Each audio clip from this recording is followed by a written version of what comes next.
पाकिस्तान की आवाम की तरफ से फिर से अपने सुप्रीम कोर्ट को ये पूरा यकीन दिलाता हूं कि हम सब आपके साथ खड़े हैं। हम इंश्योर करेंगे, हम पूरा जोर लगाएंगे कि कोई चीज़ अब गैर आईनी ना हो।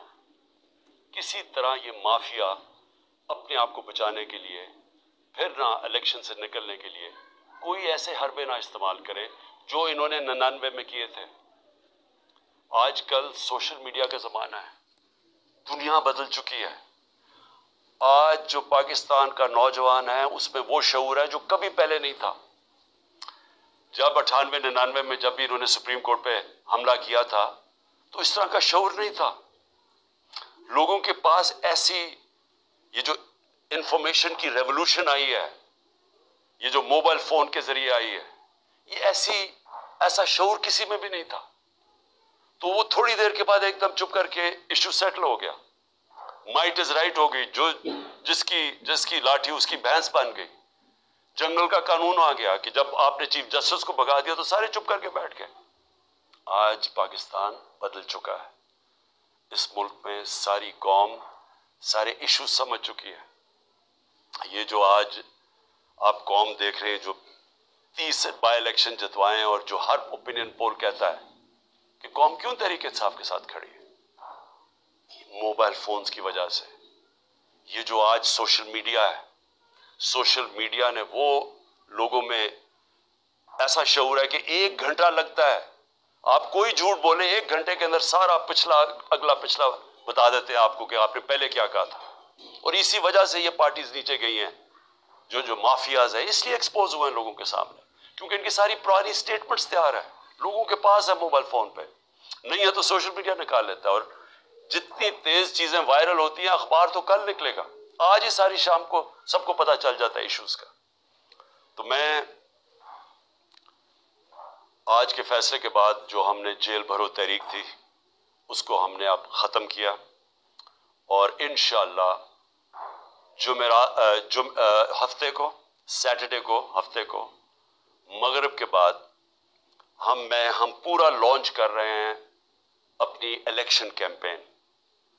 हर डिस्ट्रिक्ट के अंदर मैं अपनी कारकुनों को, तहरीक इंसाफ के अहदेदारों को आज बता रहा हूं कि हर डिस्ट्रिक्ट में आपने निकलना है, कॉर्नर्स मीटिंग करनी है, एक जलसा करना है और उधर मैं आप सबको अपने यहाँ से खिताब करूँगा। और उसका मकसद ये होगा कि कौम को मैं ये बताऊँगा कि जिस दलदल में हम आज फंस गए हैं इससे निकलना कैसे आप, तो वो कौन से हमने चीज़ें करनी है पाकिस्तान को निकालने के लिए। क्योंकि ये जो बैठे हैं तो अब तो सीधा मजीद अंधेरे और दलदल में जा रहा है मुल्क, इनके पास तो अब कोई रास्ता नहीं है। इन्होंने जो मायशत को जिधर पहुंचा दिया है, अब तो इनके पास कोई इसका रास्ता ही नहीं है। इनका तो सिर्फ एक ही रास्ता है कि कहीं से कर्जे ले लो, लेकिन कैसे कर्जे वापस करने हैं इनके पास तो कोई रोड मैप नहीं है। और ना बाहर की कोई भी सरमायाकार या फॉरेन इन्वेस्टर्स, ना उनका कोई एतमाद रह गया इन पे, ना अंदर से किसी का रह गया। और वो जो मूडीज की लेटेस्ट रेटिंग आई है, जो क्रेडिट एजेंसी है जो फैसला करती है कि मुल्क की कितनी सकत है, कितनी ताकत है कर्जे वापस करने की, तो उसमें तो सबसे नीचे पाकिस्तान अब पहुंच गया। पाकिस्तान की तारीख में कभी इतना नहीं नीचे गिरा। तो बाहर से ना किसी ने कोई पैसा लगाना है पाकिस्तान में, ना अंदर से।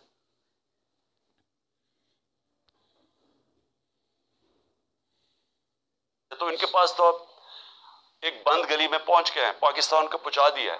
तो इंशाअल्लाह हफ्ते की रात को मैं आपके सामने एक रोड मैप रखूंगा क्योंकि इलेक्शन अब हम अपनी कैंपेन अनाउंस करते हुए आप सबको बताएंगे कि हमने अब करना क्या, आगे हमने कैसे कौन से वो कदम उठाने हैं जो इंशाअल्लाह पाकिस्तान को इस मुश्किल मरहले से निकालेगा।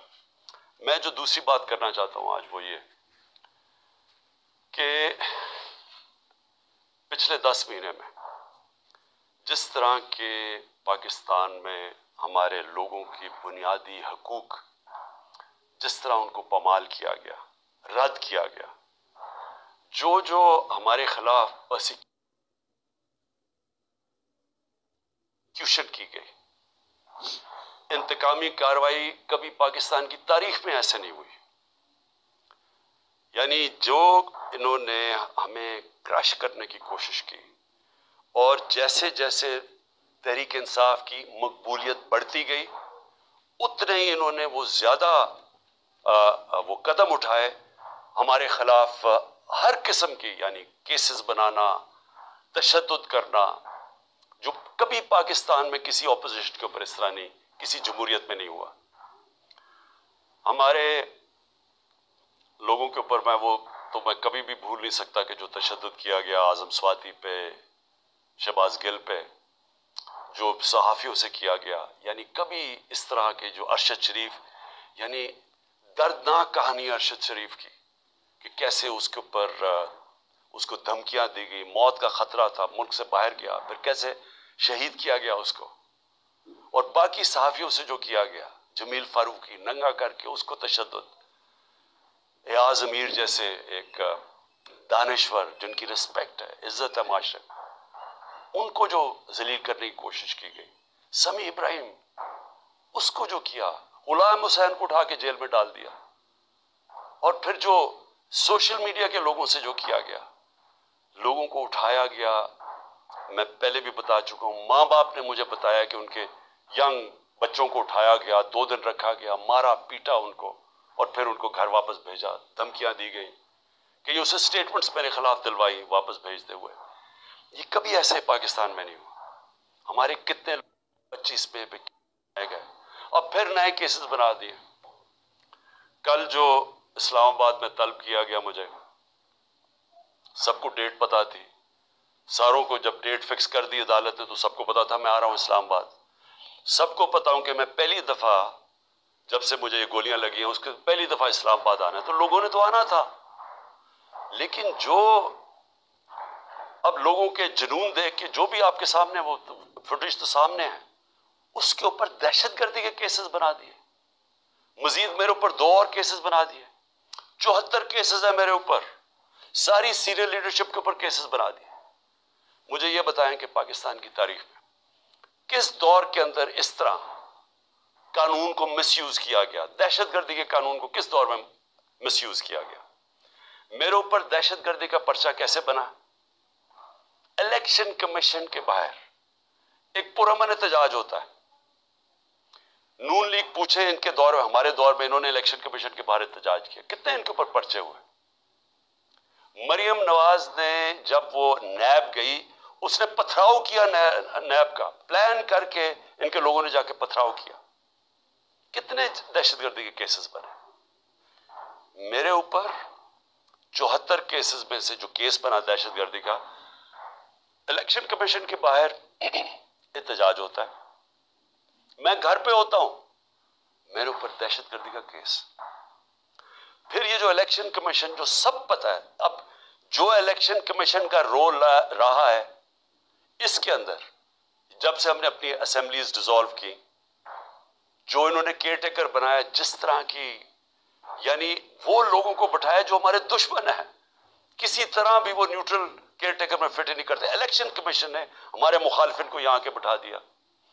जितने केसेस इलेक्शन कमीशन करता है हमारे खिलाफ, सबको पता है कि इससे ज्यादा जानबदार इलेक्शन कमीशन आया नहीं है।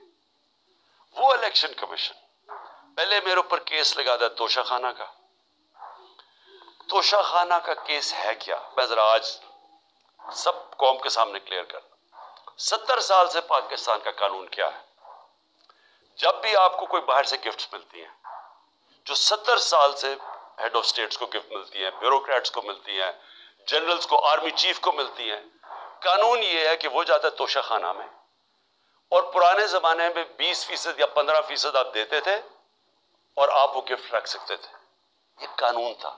हमारे जमाने में वो 50% हमने कर दिया, 50% आप तोशाखाना में देते थे, आप वो रख सकते थे, उसके बाद वो आपकी प्रॉपर्टी बन जाती थी। आज तक कभी किसी से पूछा कि उसने उसके बाद क्या किया? मेरी मर्जी, मेरी प्रॉपर्टी है, मैं जो मर्जी करूं। उसके ऊपर केस कर दिया है। मैं चैलेंज करता हूं कि जिस दिन ये अदालत में जाएगा ये केस फारग हो जाएगा। लेकिन जिन्होंने तोशाखाना से चोरी किया, आसिफ जरदारी ने और नवाज शरीफ ने, गाड़ी आप तोशाखाना से नहीं निकाल सकते। 4 गाड़ियां नवाज शरीफ ने रखी इस्तेमाल करके, 8 साल के बाद कहता जी तोशाखाना में मैं पैसे दे के लेता हूं। जरदारी ने 4 गाड़ियां तोशाखाना से निकाली। ये तो कानून, ये तो चोरी है। उनके ऊपर केस नहीं है, उनके केस भी पड़ा हुआ था नैब में, वो नैब ने खारिज कर दिया वो केस। और दूसरा केस है फॉरेन फंडिंग का। पहले तो पता चला कि वो फॉरेन फंडिंग ही नहीं थी, उसके बाद इलेक्शन कमीशन ने चेंज किया प्रोहिबिटिव फंडिंग, उसके अंदर तो कुछ था ही नहीं केस में। उस केस को जो अदालत ने रद्द किया हुआ है, बेल दे दी है सबको, मुझे उसके ऊपर वारंट निकाल दिए। जिस वक्त वो अदालत में जाएगा वो खारिज हो जाएगा। लेकिन दूसरी तरफ जरा देखें कि इनके केसेस जो माफ हुए हैं, शहबाज शरीफ के 24 अरब डॉलर के नैब और 24 अरब रुपए के नैब और एफआईए के अंदर केस थे जो उन्होंने आते साथ ही माफ करवा लिए। 24 अरब के। नवाज शरीफ के एवन फील्ड्स के अंदर मरियम नवाज के एवन फील्ड रेफरेंस में जो ये मेफेयर के फ्लैट है, क्योंकि मैं याद करा दूं लोगों को, ये हमने नहीं उसके ऊपर केस किया था जो सारा वक्त मेरे ऊपर ये सब बोलते हैं। ये केस इनका इंकशाफ हुआ था पैनामा में। पैनामा के अंदर दुनिया में बड़े बड़े लोगों का, प्राइम मिनिस्टर्स का, वजीरों के इंकशाफ हो गए थे जिनकी प्रॉपर्टीज छुपाई हुई थी उनमें। उसमें मरियम नवाज पकड़ी गई। 4 मेफेयर के 5 अरब रुपए के जो फ्लैट्स थे वो निकला इसकी मलकियत। केस तो इधर शुरू हुआ था और इनके बेटे, इनके भाई ने टीवी पे जाके कहा हाँ जी ये मरियम नवाज की मलकियत है।